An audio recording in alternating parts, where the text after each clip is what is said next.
Well, welcome everyone today to our JoVE webinar.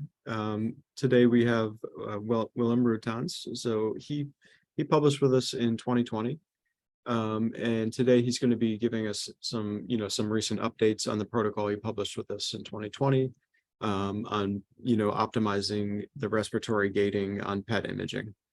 So we are recording the webinar today, so we'll send out an email with the recording for your records afterwards. And if you have any questions during the presentation, just add them to the Q&A and we will address those towards the end. Okay, take it away, Willem. Thank you, Ronald, for your very kind introduction. So indeed, my name is Willem Grootjans from the Leiden University Medical Center. And today, I'm going to tell you something about the optimal respiratory gating protocol for PET-CT imaging. First of all, we'll start off a little bit with a background on PET-CT imaging, then we'll proceed to the technique itself. What is respiratory motion? How can we correct for it? What does it mean for clinical practice? And of course, a little bit future prospects of what respiratory gating will hold in the future. This is my disclosure statement. I have nothing to disclose.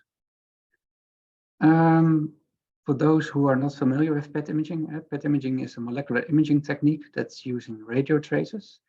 A radio tracer is a molecule actually connected to a radioisotope that is being injected in the body of the patient. So after administering the radio tracer to the patient, we can follow the radio tracer because it's emitting radiation, and we can detect that with the PET scanner. The advantage of this PET imaging is that it has a very high sensitivity for monitoring disease, so it's very good for detecting lesions and monitoring disease over time. It's also whole body imaging, so you can monitor the disease in the entire body of the patient. And we can also quantify PET images, which means that we are also able to measure the amount of radio tracer that's accumulating into lesions, for example. That also gives us more information on how the disease behaves in the body. So after administering a radio tracer to the patients, we can make PET images, and the PET images themselves are essentially a 3D distribution of the radio tracer in the body. So we can reconstruct 3D images from the patient. Important to note is that we have multiple radio tracers available, but the most commonly used radio tracer in clinical practice is the glucose analog that is radioactively labeled with fluorine 18, and we can actually monitor the metabolic state of lesions and tissues in the patient's body. So how does the PET technique work? So because the radioisotope is emitting a positron, so we use radio tracers that are actually emitting positrons. And the positron is actually a form of radioactive decay. It is a form of decay where the atomic nucleus of the radioisotope is unstable and actually emits a positron. And after emitting a positron, which is essentially an anti-particle of an electron, the positron will travel around and eventually annihilate with an electron from another atom. And because this annihilation process, two annihilation photons will originate and will travel back to back from each other. So essentially 180 degrees apart from each other. And PET imaging uses those techniques, this physical concept, to actually determine the path along which the positron has annihilated. We call that a line of response. And during PET imaging, essentially, you collect a lot of line of responses. And based on those line of responses, you can actually reconstruct a 3D image that is actually representing the 3D distribution of the radio tracer in the patient. So here we see an example image of such a PET image. So this is a PET image that is also being made over time, where you can actually monitor the disease status in the patient. So this patient is treated for prostate cancer. And with a specific type of radio tracer, the gallium PSMA, we can actually monitor prostate cancer lesions over time. And you can see that after treatment, also the patient responds to the treatment by actually, if you look in the second PET image in the middle, you can see that the lesions actually disappeared. So this patient is actually responding to treatment. Central to PET imaging is also image quantification, which means that actually we can quantify how much radio tracer accumulates in a specific point in the body of the patient. We have a specific measure for that. We call it the SUV, which is the standardized uptake value, which you can calculate. And it's actually a number that's representing how much radioactivity has accumulated in a specific lesion or specific tissue in the body. And that's very useful because actually a lot of studies have been performed saying, okay, the SUV number is actually correlated with, for example, the prognosis of the patient or associated with treatment response. But in order to accurately measure the SUV value, you need to have PET images that are quantitatively accurate. And we see that numerous factors, both technical and also physiological, actually influence the quantitative accuracy of these PET images. For example, patient preparation. So is the patient ill, or did it receive he or she any treatment, or did the patient exercise before the PET scan? That all influences the uptake of the radio tracer, of course, depending on what type of radio tracer you use. Furthermore, we see in a lot of technical factors that influence quantitative accuracy. For example, image reconstruction protocols, what kind of filtering you use, what kind of iterations, subsets during image reconstruction, that all influences actually the SUV number you get in the PET images. But most importantly, and that's the thing we will focus on today, is also during image acquisition, factors can occur that actually influence the quantitative accuracy of these PET images. And one of these factors is actually respiratory motion. And because the PET scan usually takes a couple of minutes, we see that because the patient continues to breathe during the PET scanner, PET acquisition, is that we actually see that because of the movement of different anatomical structures in the thorax, in the upper abdomen, we do see that this anatomy gets blurred because of the motion. And that has important consequences because that means that also the blurred anatomy actually does not accurately represent actually the amount of uptake that has taken place over it. So we can essentially compare that to, for example, if you take in real life a picture of a moving object with a camera with a very long shutter time, we do see that you get a blurred image. And this is exactly the same what happens in a PET image. And so because of this movement and the long acquisition time, we do see that there is a lot of blurring that occurs. And this typically results in lower contrast. So detection of smaller lesions is more difficult in blurred PET images.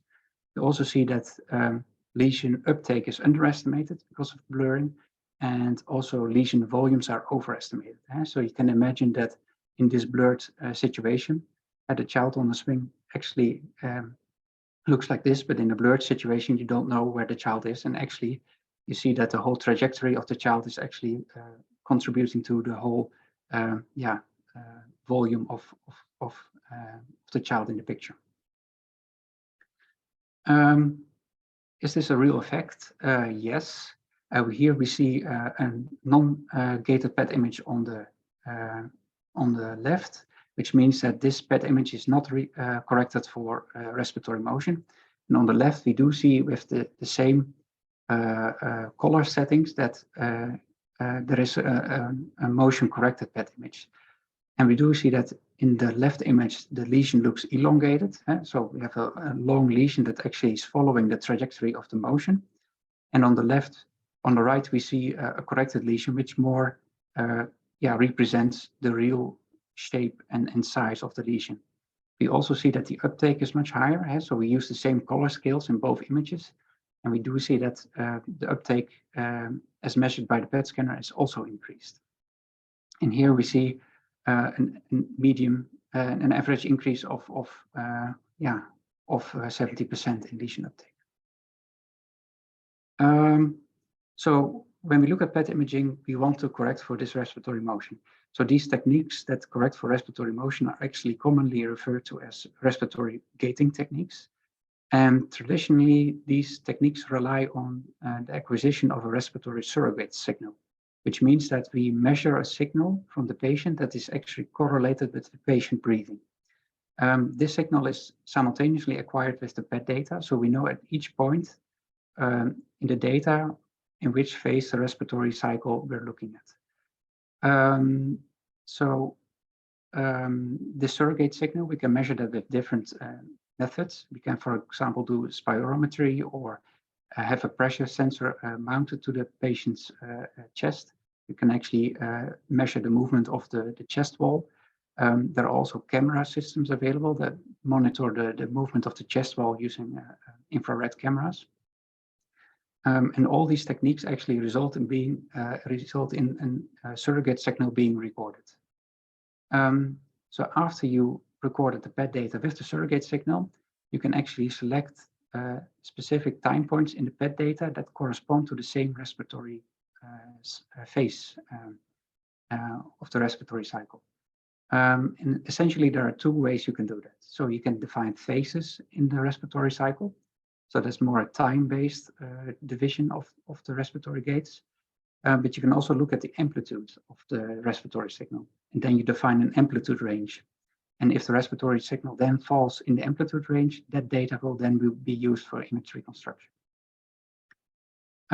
So both techniques have been used with a certain amount of success. Here is the example of a specific pressure sensor. So here we see that our test patient here has a respiratory belt around his chest. And in this respiratory belt, there is a load cell which measures the pressure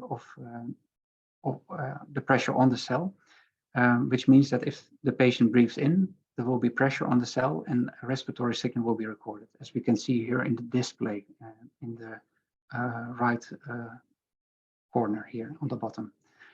So then we can actually monitor the respiratory, the patient respiration in this case. So when we look at the phase-based respiratory gating approach, we actually define specific gates. And although this is an elegant method, it suffers from some disadvantages, particularly when the patients start to breathe irregularly, as we can see here in this example. So if we have irregular breathing patterns, we see that sometimes inappropriate triggers can get accepted or appropriate triggers can reject it. Which means that the quality of your respiratory gating is influenced. So for example, if you accept an inappropriate trigger, the defining of the phases and gates will be in the wrong part of the respiratory cycle, which means that effectively you reduce less motion in your reconstructed PET image. But if you reject appropriate triggers, you also miss data, which means in the end you will have more noise in your image or you will have longer acquisition time because you use less PET data for image reconstruction. And because of this, the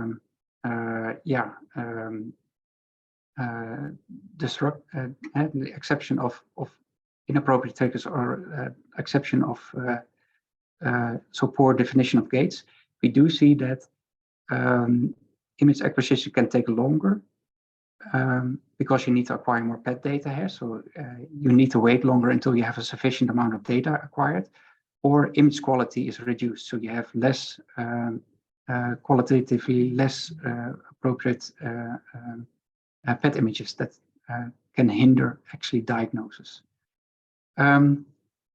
So this is why people at some point move to amplitude-based respiratory gating, because it circumvents the problem with irregular breathing patterns.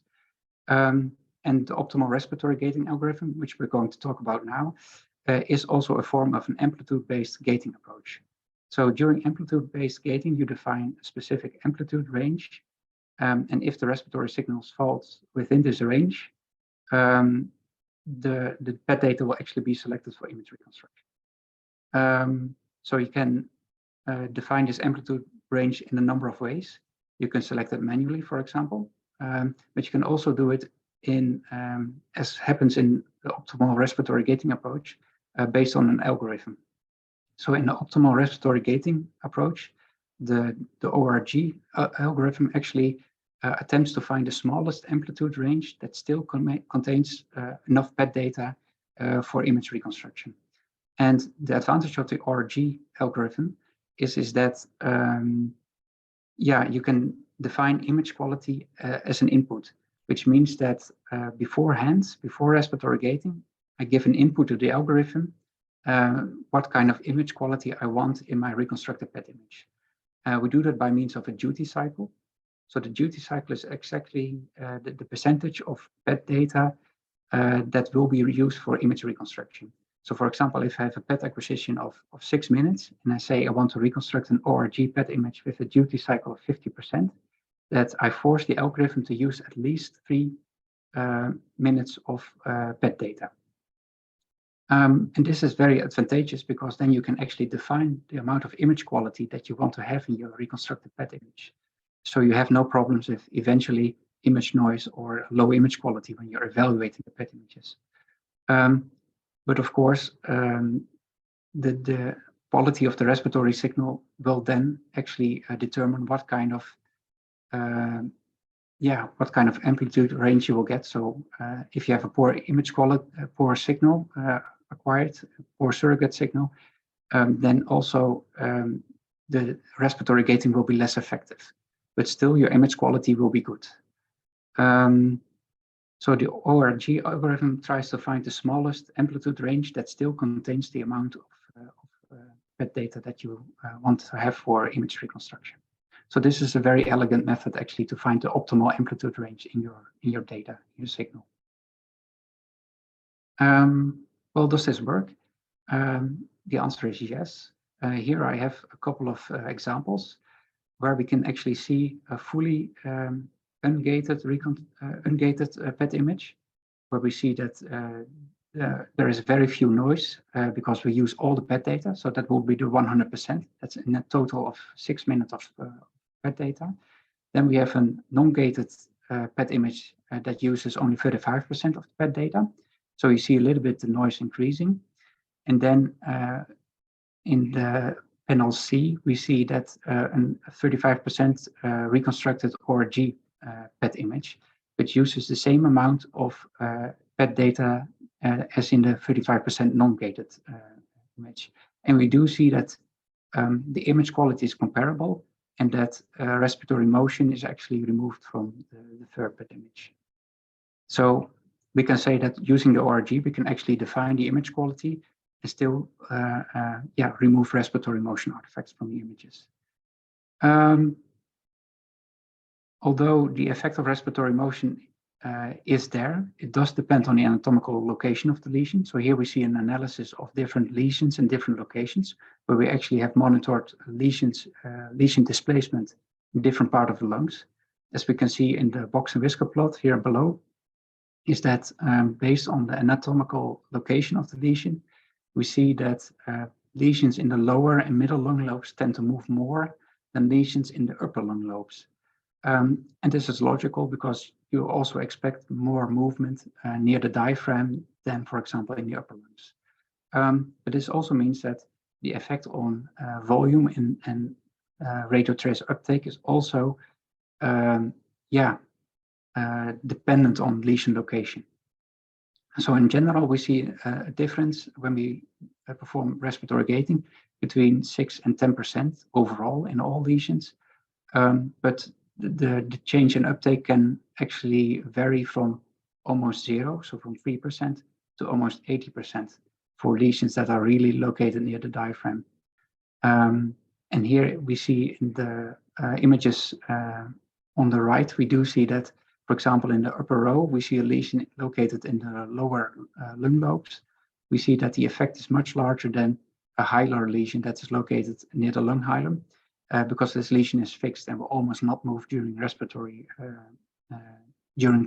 cycle. So that means that also, even if you gate the image, the effect will be on radio tracer uptake and lesion volume quantification will be less because there is less movement. What does that mean clinically? So we also investigated whether the ORG actually influences the clinical evaluation of PET images. And we do see some effects. So we did a study in non-small cell lung cancer patients where we actually looked at the TNM staging of patients with gating and without gating in the same patient. So when we look at the non-gated images, we see that what we already expected, we do see more blurring, particularly in the lung hilum and also for lymph nodes at least, and also in the lower lung lobes and the upper abdomen. We do see that lesions with gating became more clearly visible. So there is generally more contrast and smaller lesions are better visualized. When we evaluated the images, we do see that there was a change in T and N stage, so the tumor and lymph node stage.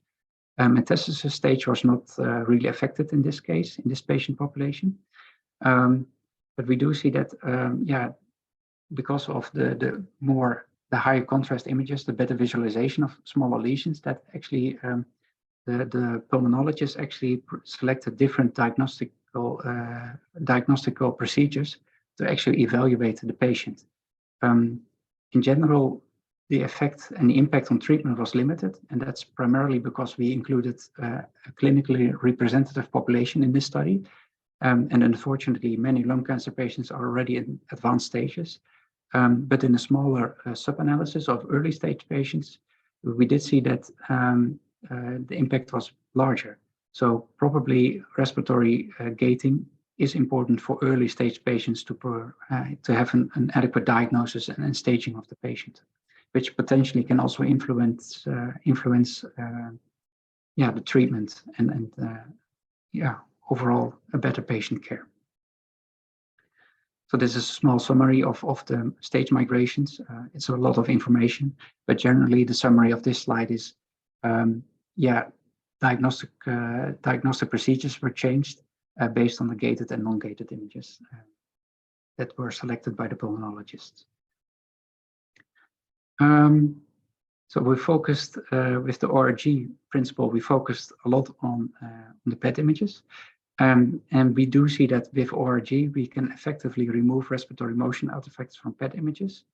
The problem is that in modern PET-CT imaging exams, we do not only perform PET imaging, but we also perform CT imaging. And the CT imaging, the computed tomography imaging, is important for two reasons. The first reason is that you need anatomical reference for radio tracer uptake. So you can better localize radio tracer uptake if you have a CT. And the second effect is that we use the CT to correct PET images for attenuation. So which means that when there are tissues with high density surrounding a lesion, for example, those structures can actually absorb radiation and cause a specific artifact, what we call attenuation artifacts. And those artifacts need to be corrected in order to have an accurate imaging quantification possible. And that's attenuation correction, that attenuation of radiation is actually performed using CT. So the CT is a very important aspect in the PET-CT exam.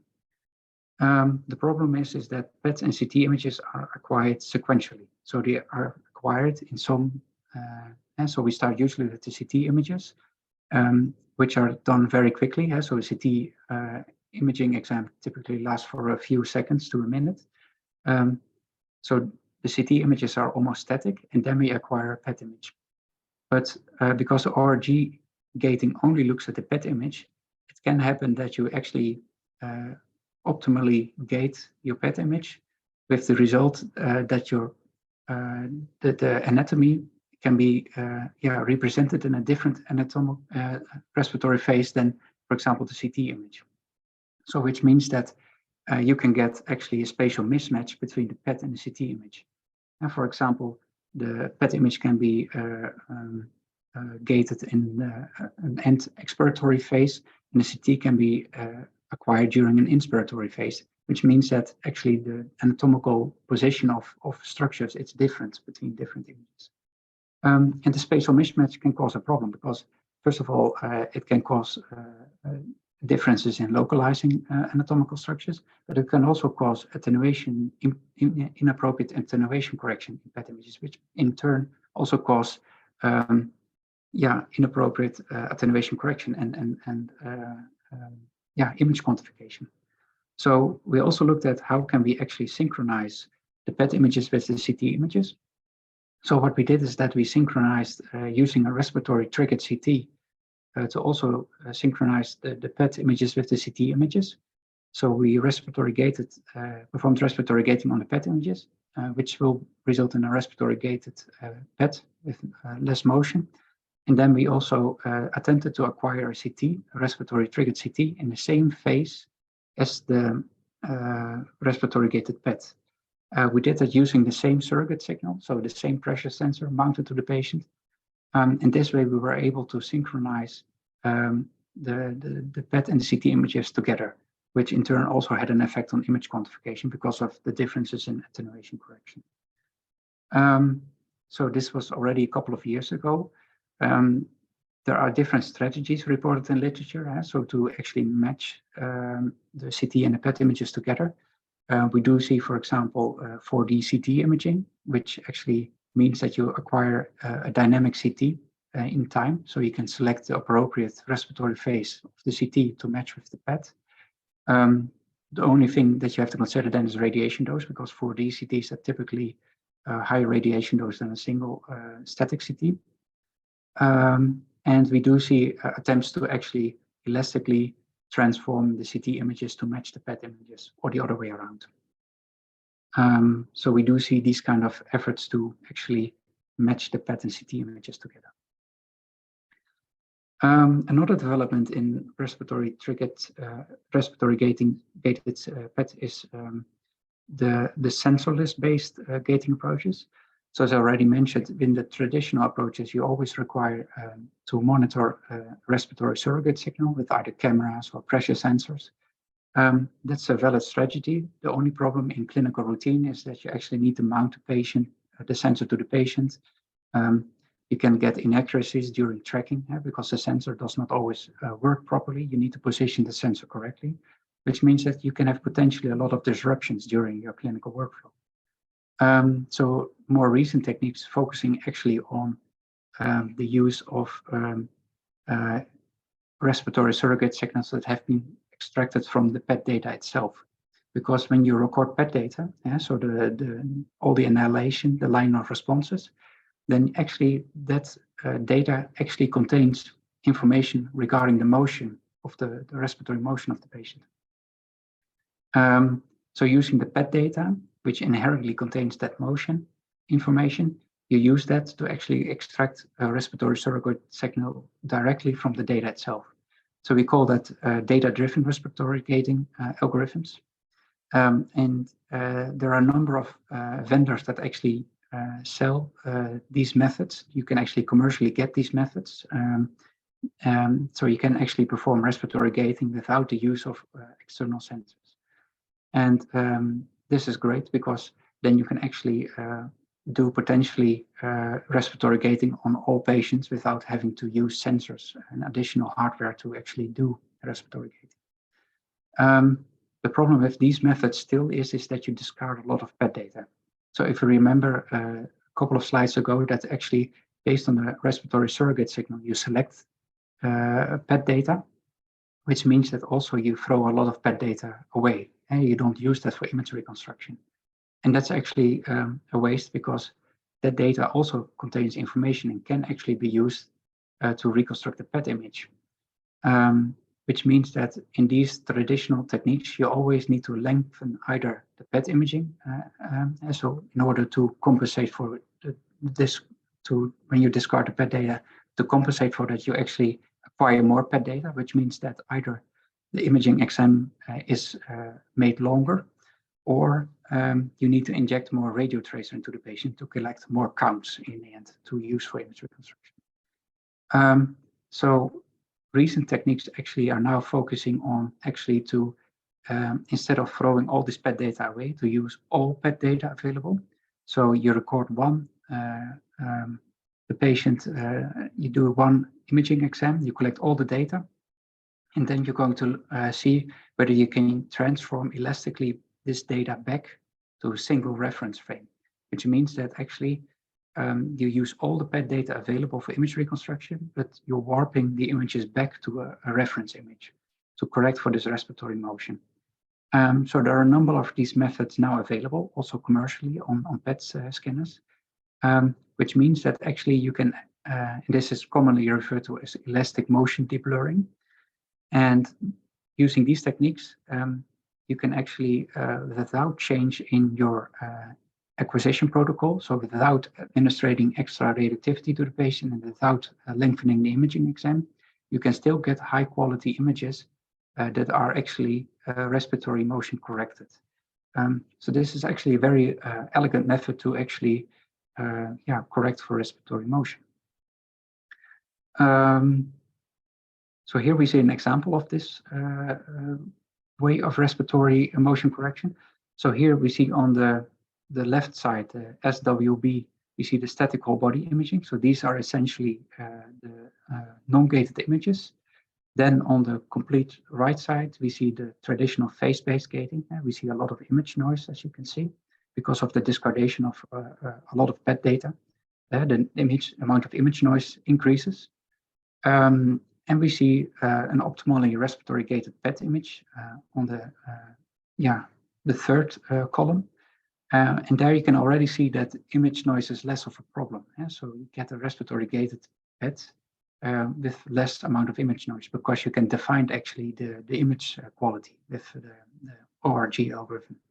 And then on the second column, we can see the elastic motion deblurring algorithm, where we can actually see that even the amount of image noise is even reduced further. So you get a high quality PET image where actually the amount of motion is significantly reduced. So you can see the smaller lesions being depicted much better than, for example, the lesions in the first column that show the non-gated PET images.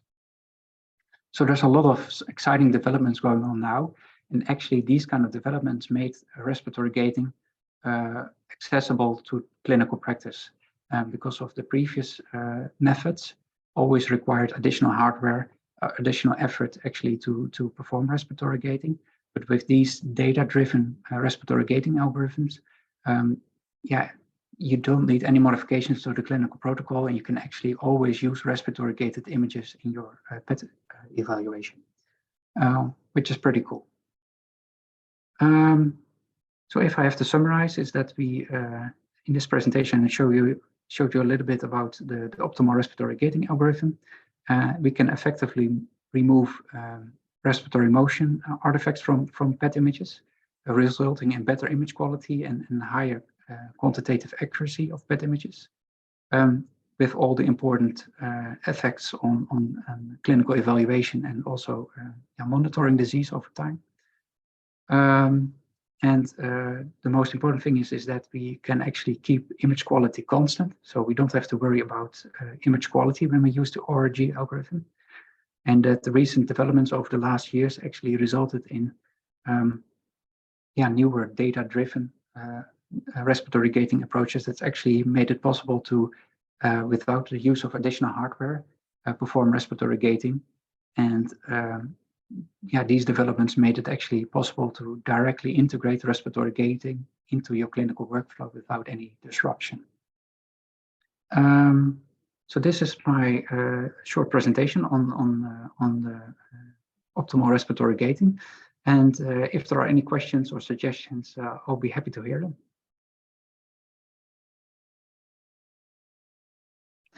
So the first question is about establishing, so thank you for your question, Bo Bruns.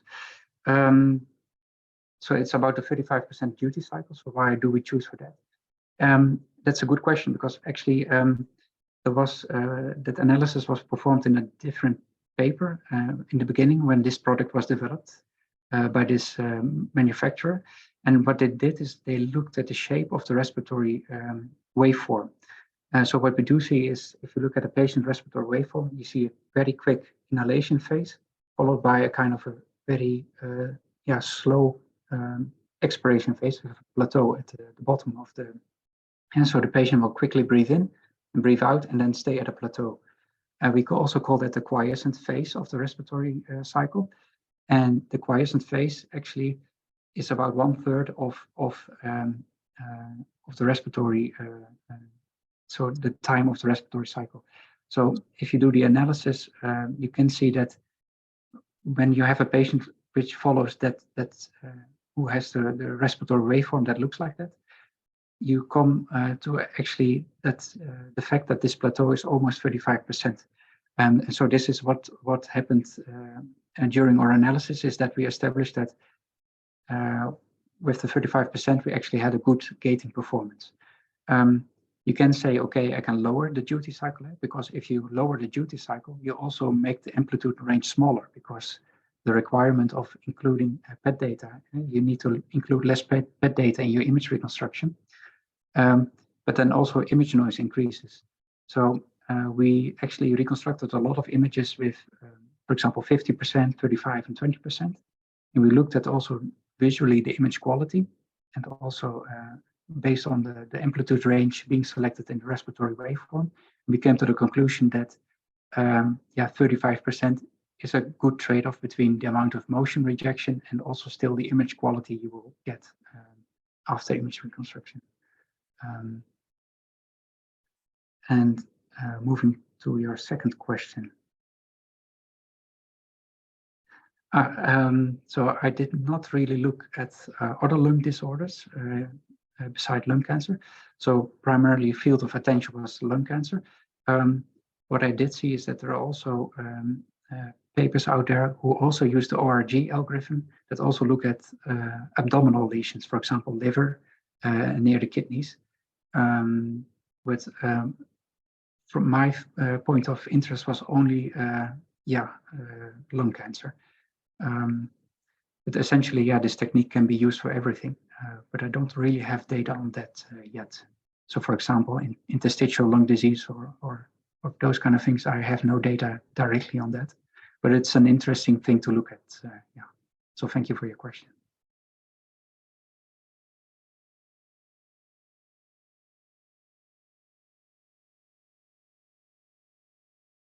Okay, so it appears that's the only two questions.